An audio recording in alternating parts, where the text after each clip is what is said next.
Judges 11. Jephthah the Gileadite was a mighty warrior. His father was Gilead. His mother was a prostitute. Gilead's wife also bore him sons, and when they were grown up, they drove Jephthah away. You are not going to get any inheritance in your family, they said, because you are the son of another woman. So Jephthah fled from his brothers and settled in the land of Tob. There, where a group of adventurers gathered around him and followed him. Sometime later, when the Ammonites made war on Israel, the elders of Gilead went to Jephthah from the land of Tob. Come, they said, be our commander, so we can fight the Ammonites. Jephthah said to them, didn't you hate me and drive me from my father's house? Why do you come to me now when you're in trouble? The elders of Gilead said to him, nevertheless, we are turning to you now. Come with us to fight the Ammonites, and you will be our head over all who live in Gilead. Jephthah answered, suppose you take me back to fight the Ammonites, and the Lord gives them to me. Will I really be your head? The elders of Gilead replied, the Lord is our witness. We will certainly do as you say. So Jephthah went with the elders of Gilead, and the people made him head and commander over them. And he repeated all his words before the Lord in Mizpah. Then Jephthah sent messengers to the Ammonite king with the question, what do you have against us that you have attacked our country? The king of the Ammonites answered Jephthah's messengers, when Israel came up out of Egypt, they took away my land from the Arnon to the Jabbok, all the way to the Jordan. Now give it back peaceably.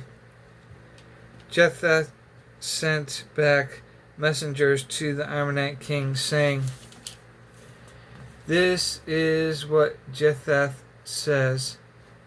Israel did not take the land of Moab or the land of the Ammonites, but when they came up out of Egypt, Israel went through the desert to the Red Sea and on to Kadesh. Then Israel sent messengers to the king of Edom, saying, give us permission to go through your country. But the king of Edom would not listen. They sent also to the king of Moab, and he refused. So Israel stayed at Kadesh. Next they traveled through the desert, skirted the lands of Edom and Moab, passed along the east side of the country of Moab and camped on the other side of the Aran. They did not enter the territory of Moab, for the Aran was its border. Then Israel sent messengers to Sihon, king of the Amorites, who ruled in Heshbon, and said to him, "Let us pass through your country to our own place." Sihon, however, did not trust Israel to pass through his territory. He mustered all his men and encamped at Jahaz and fought with Israel. Then the Lord, the God of Israel, gave Sihon and all his men into Israel's hands, and they defeated them. Israel took over all the land of the Ammonites who lived in that country, capturing all of it from the Aran to the Jabbok, and from the desert to the Jordan. Now, since the Lord, the God of Israel, had driven the Amorites out before his people Israel, what right have you to take it over? Will you not take what your God Chemosh gives you? Likewise, whatever the Lord our God has given us, we will possess. Are you better than Balak, son of Zippor, king of Moab? Did he ever quarrel with Israel or fight with them? For 300 years, Israel occupied Heshbon, the surrounding settlements, and all the towns along the Aran. Why didn't you retake them during that time? I have not wronged you, but you are doing me wrong by waging war against me. Let the Lord, the judge, decide the dispute in this day before the Israelites and the Ammonites. The king of Ammon, however, paid no attention to the message of Jephthah had sent him. Sent him. Then the Spirit of the Lord came upon Jephthah.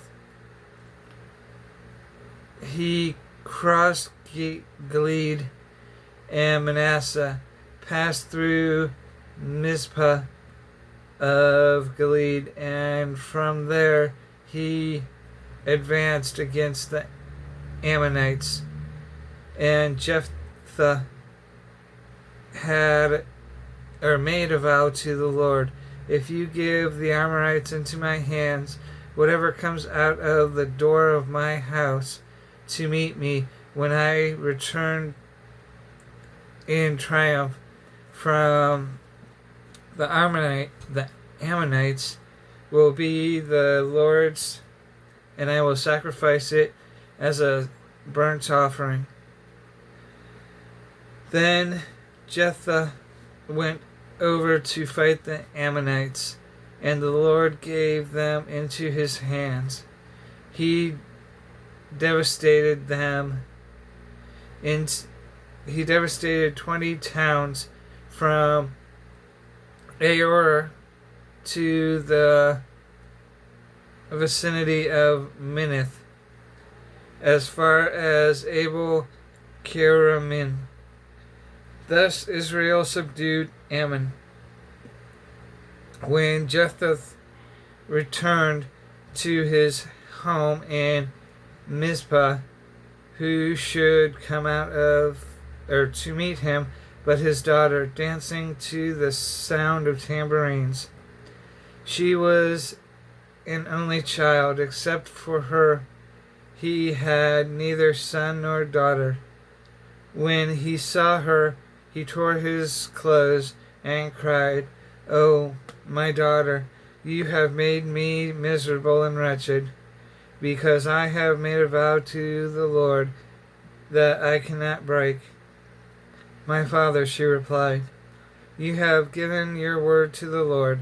Do to me do to me just as you promised. Now that the Lord has avenged you of your enemies, the Ammonites. But grant me this one request," she said. "Give me 2 months to roam the hills and weep with my friends, because I will never marry." "You may go," he said, and he let her go for 2 months. She and the girls went into the hills and wept because she would never marry.